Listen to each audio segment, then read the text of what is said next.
Kemudian sekarang kita akan masuk dalam pembahasan tentang keponakan dari Paulus. Kenapa kita harus mengenal keponakannya? Ya karena Alkitab mencatatnya, dan juga dari situ kita akan menemukan satu kebenaran bahwa Paulus juga adalah orang Yahudi yang betul-betul memiliki saudara-saudara orang Yahudi, dan dalam keyahudiannya itu dia kemudian diangkat menjadi rasul bagi bangsa-bangsa lain. Fakta bahwa keponakan dari Paulus ini, yaitu anak dari saudara perempuannya, turut andil dalam menyelamatkan Paulus dari konspirasi pembunuhan.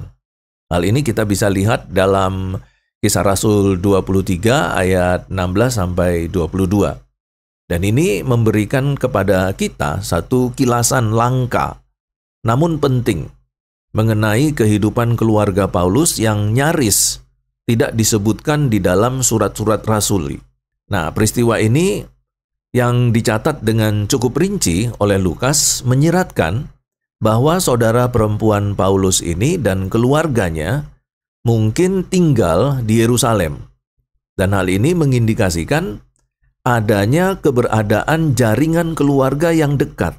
Kita tahu bahwa dalam sistem kekerabatan, dalam lingkungan Yahudi, itu hubungan antara keluarga itu saling terjalin dengan kuat. Ya, saling terjalin dengan kuat. Jadi hal ini mengindikasikan adanya keberadaan satu jaringan keluarga yang dekat secara geografis dan dengan kegiatan pelayanan Paulus waktu itu.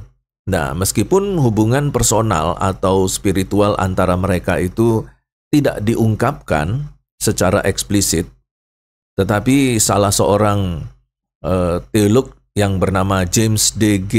Dunn menyatakan bahwa fakta keberadaan dari anggota keluarga Paulus di Yerusalem pada periode tersebut itu memperkuat kemungkinan bahwa keluarganya bukan sekedar diaspora dari Tarsus, tetapi juga memiliki keterikatan kultural dan religius yang kuat dengan pusat kehidupan Yahudi.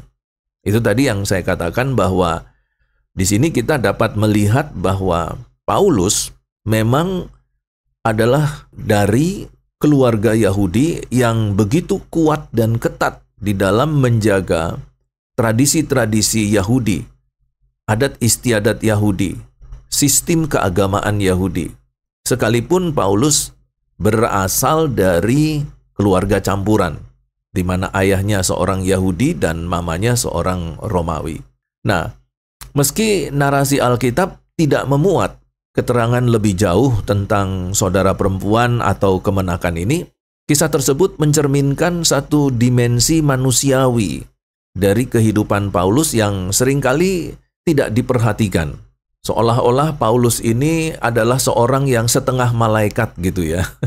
Tapi sebenarnya Paulus betul-betul manusia asli. Bahkan kita tahu bahwa Paulus juga mempunyai keponakan. Dia juga punya adik perempuan yang punya anak. Nah, situasi ini juga menyingkapkan bahwa keluarga biologisnya, meski tidak muncul dalam pengisahan dalam teologi Paulus, tetap berperan penting ya dalam momen-momen kritis. Nah, menurut seorang teolog yang bernama F.F. Bruce, keberadaan kekerabatan atau sanak saudara Paulus ini yang berani bertindak demi menyelamatkan Paulus menunjukkan adanya satu, dalam tanda petik ya, solidaritas keluarga yang tidak hilang. Meskipun Paulus itu telah mengambil jalan yang sangat radikal dalam mengikut Kristus. Nah, ini satu hal yang sangat penting ya untuk kita kritisi.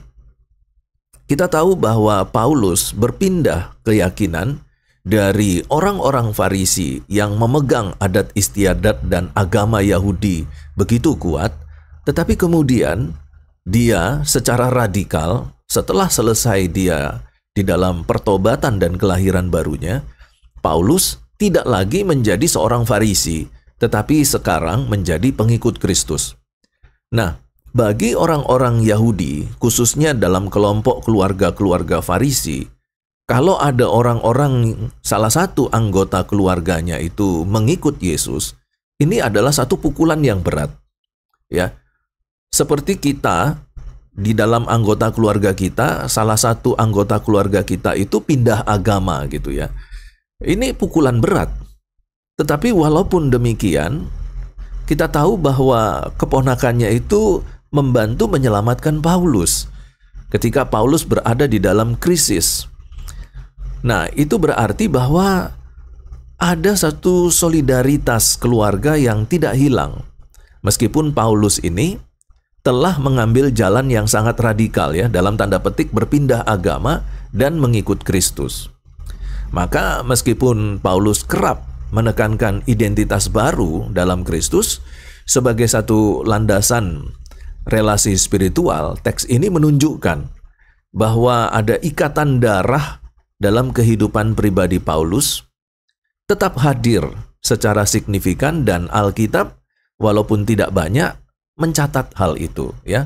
Bahkan dalam konteks penyelamatan nyawanya Paulus itu sendiri yang dibantu oleh kemenakannya tadi itu ya.